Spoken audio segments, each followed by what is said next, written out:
the surface of Mars and then back again. Meanwhile, while they're on the surface of Mars, they're going to need to be able to survive there for some time.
कदीम ज़माने से लोग सितारों की तरफ मुतवज्जा रहे हैं।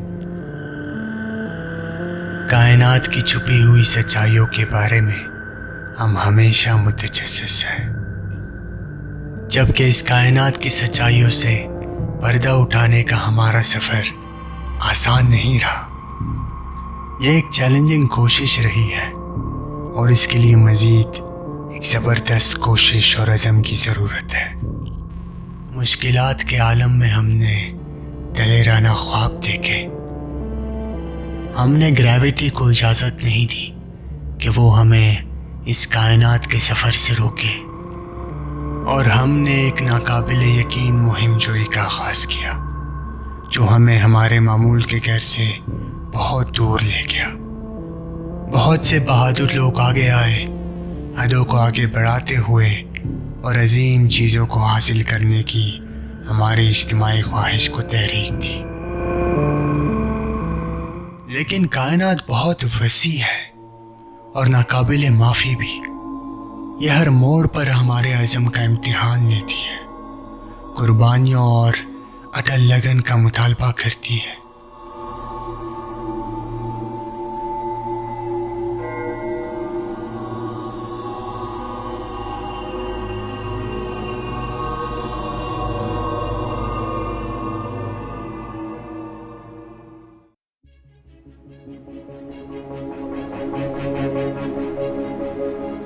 हमें इस रास्ते में नुकसानात और नाकामियों का सामना करना पड़ा, जिसने हमारे अज़म का इम्तिहान लिया और हमें अपने हदों तक धकेल दिया। लेकिन इन रुकावटों के बावजूद हम हमेशा साबित कदम रहने की अंदरूनी ताकत तलाश करने में कामयाब रहे और अपने सफ़र को जारी रखने के लिए तैयार रहे। कई रातों की नींद और अटल कोशिशों के बगैर हमने नामुमकिन को फतेह किया। सितारों के करीब से करीब तर होते गए जो हमें पुकारते थे। लेकिन नॉलेज की हमारी शदीद प्यास को रोका नहीं जा सकता। हमें अपने सयारे से आगे जाने और दूर दराज दुनियाओं को दरियाफ्त करने की शदीद ख्वाहिश थी।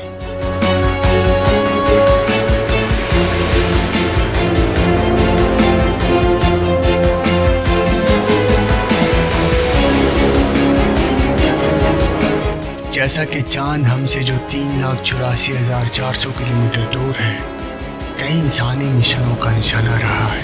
1960 की दिहाई में नासा की जानिब से शुरू किए गए अपोलो प्रोग्राम ने 1969 से 1972 के दरमियान 6 बार खलाबाजों को कामयाबी के साथ चांद पर उतारा। सबसे मशहूर मिशन अपोलो 11 ने एस्ट्रोनॉमर्स नील आर्मस्ट्रॉन्ग और बज़ एल्ड्रिन को चांद की सतह पर कदम रखने वाले पहले इंसान बनने की इजाज़त दी।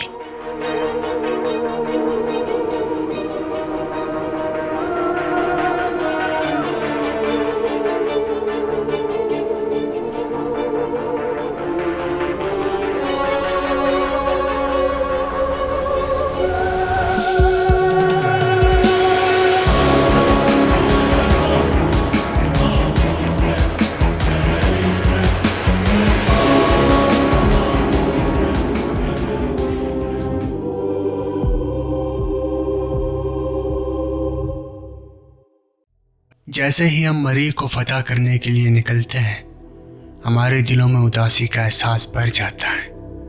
वो ज़बरदस्त फासला जो हमें अपने मकसद से अलग करता है, हमारे जहनों पर बहुत ज़्यादा वजन रखता है। मरीख एक दूर दराज सयारा जो 54.6 मिलियन किलोमीटर दूर वाक़ है, एक मुश्किल चैलेंज पेश करता है।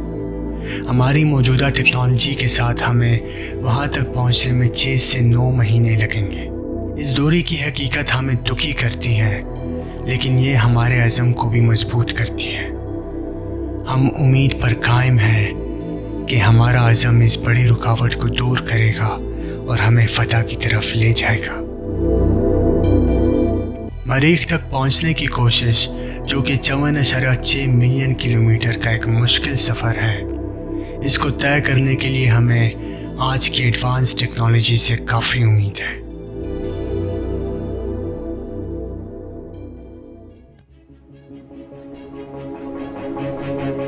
एडवांस टेक्नोलॉजीज़ जैसे कि आर्टिफिशियल इंटेलिजेंस हमें मरीख तक तेज़ रफ्तार के साथ पहुंचाने के लिए एक अहम किरदार अदा कर सकती है। आर्टिफिशियल इंटेलिजेंस की सलाहियतों पर हमारा एतमाद हमारे अज़म को तक़वियत देता है। अगर हम इस अनजान सफ़र का आगाज़ करते हैं तो उसके लिए हमें मरीख तक तेज़ तर सफ़र को मुमकिन बनाने के लिए टेक्नोलॉजी की ताकत पर यकीन करना होगा। हमें यकीन है कि एडवांसमेंट इन साइंस और इंजीनियरिंग हमें सुर्ख सियारे तक ज़्यादा तेज़ी से पहुंचने में मदद करेगी।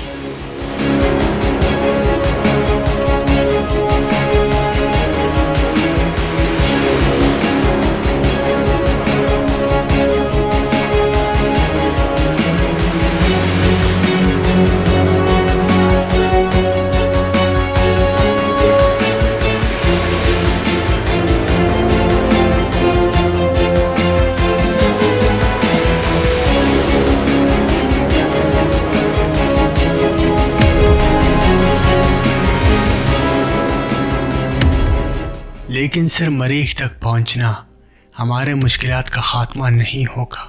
एक बार जब हम वहां पहुंच गए तो हमारे पास मसाइल का एक नया मजमुआ होगा।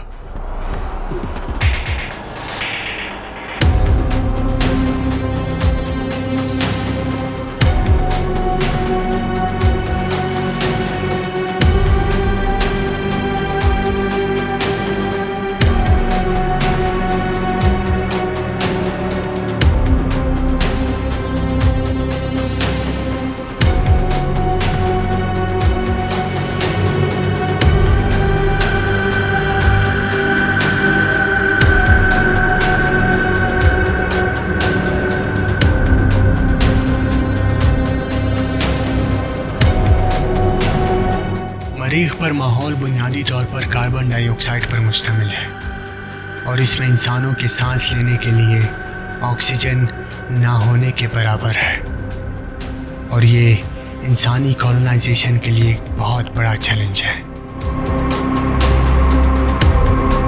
एक मुमकिन हल ये है कि एक ऐसा अमल मुतारिफ कराया जाए जिसे टेराफॉर्मिंग कहा जाता है, जिसमें मरीख के माहौल को इंसानों के लिए ज़्यादा सांस लेने के काबिल बनाया जाता है। यह ऐसे गैसेस को छोड़कर किया जाता है जो थिक एटमॉस्फेयर को बनाता है और कार्बन डाइऑक्साइड को ऑक्सीजन में तब्दील करता है। जैसा कि साइंटिस्ट बायोलॉजिकल प्रोसेसेस के ज़रिए फोटोसिंथेटिक बैक्टीरियाज और प्लांट्स को इस्तेमाल करके ऑक्सीजन प्रोड्यूस करते हैं। एडिशनली मार्स की मिट्टी से ऑक्सीजन निकालने के लिए इलेक्ट्रोलिसिस टेक्नोलॉजी को भी यूज़ किया जा सकता है, जिसे रेगुलेट कहा जाता है। ताहम टेराफॉर्मिंग का अमल एक तवील मुद्दती मंसूबा होगा जिसमें मुमकिन तौर पर सदियों या फिर उससे भी ज़्यादा वक्त लगेगा। लेकिन एक और अहम मसला जिसका हम सामना करेंगे वो है मरीख पर इंतहाई कोल्ड टेम्परेचर।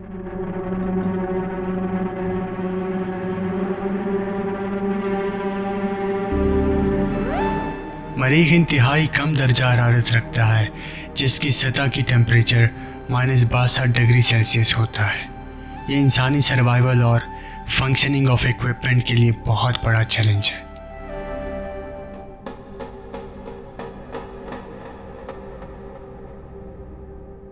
कोल्ड टेम्परेचर का मुकाबला करने के लिए मरीख पर रिहाइशगाहों और स्ट्रक्चर्स के टेम्परेचर को बरकरार रखना पड़ेगा, और इस टेम्परेचर को बरकरार रखने के लिए हमें हाई क्वालिटी मटेरियल्स को इस्तेमाल करना होगा। और इस आरामदेह टेम्परेचर को बरकरार इसलिए भी रखना होगा ताकि इंसान के सर्वाइवल को यकीनी बनाया जा सके और अहम सामान को जमने से भी रोक सके।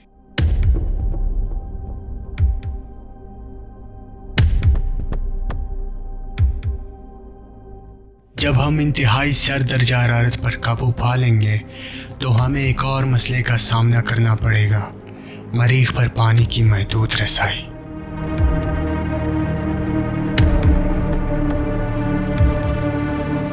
पानी का होना ज़िंदगी के लिए बहुत ज़रूरी है, लेकिन मरीख पर बहुत महदूद लिक्विड पानी दस्तयाब है। अगरचे आइस कैप्स और ज़ेरे ज़मीन ज़खायर की शक्ल में पानी के मुंजमद ज़खायर मौजूद है, लेकिन उनको निकालने और उन तक रसाई में हमें मुश्किलात और रुकावटें हैं। मरीख पर पानी हासिल करने के लिए मुख्तलिफ तरीके इस्तेमाल किए जा सकते हैं।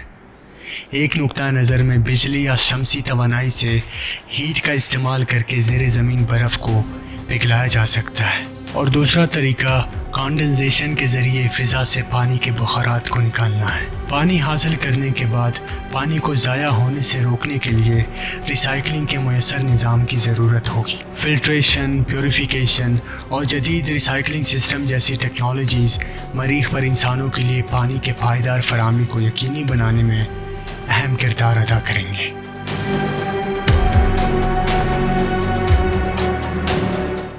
ज़मीन के बरक्स मरीख में ग्लोबल मैग्नेटिक फील्ड की कमी है, जो सियारे की सतह को नुकसानदेह सोलर रेडिएशन और कॉस्मिक रेज के सामने बेनकाब करती है, और ये रेडिएशंस इंसानी सेहत के लिए काफ़ी नुकसानदेह हैं। मरीख पर रेडिएशन से ख़ुद को महफूज रखने के लिए हमें ऐसे रिहाइशगाहें और स्ट्रक्चर्स बनाने की ज़रूरत है जो हमें मुयस्सर तरीके से महफूज रख सकें। ये मिट्टी पानी की मोटी तहों या रेडिएशंस को जज़्ब करने के लिए खुसूसी मवाद का इस्तेमाल करके किया जा सकता है, या फिर ज़ेरे ज़मीन रिहाइशगाहों को डिज़ाइन करना या इजाफी स्ट्रक्चर शामिल करना भी मददगार है जो रेडिएशंस के ख़िलाफ़ ढाल बनकर काम करे।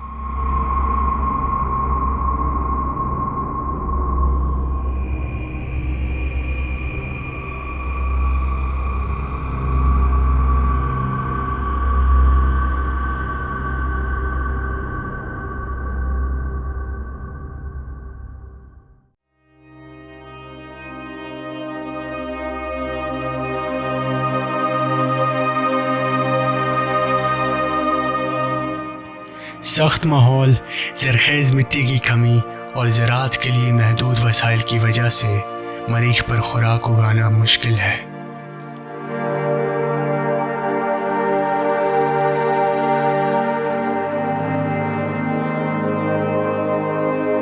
खुराक की पैदावार के मसले से निमटने के लिए कंट्रोल्ड एनवायरनमेंट और एग्रीकल्चर के टेक्निक्स को भी इस्तेमाल किया जाएगा, जैसे कि ग्रीन हाउसेस जैसे कंट्रोल शुदा माहौल में फसलें उगाना, मसनूई रोशनी, दर्जा हरारत को कंट्रोल करना, और हाइड्रोपोनिक्स जो कि मिट्टी के बगैर पौधों को उगाने का एक तरीका है जो कि वसाइल के तहफ़्फ़ुज़ और ज़्यादा से ज़्यादा कारकर्दगी के लिए इस्तेमाल किया जा सकता है, और जेनेटिकली मॉडिफाइड क्रॉप्स जो कि मरीख के हालात में उग सकती है और तवील मुद्दत में खुराक की पैदावार को बढ़ाने में मदद कर सकती है।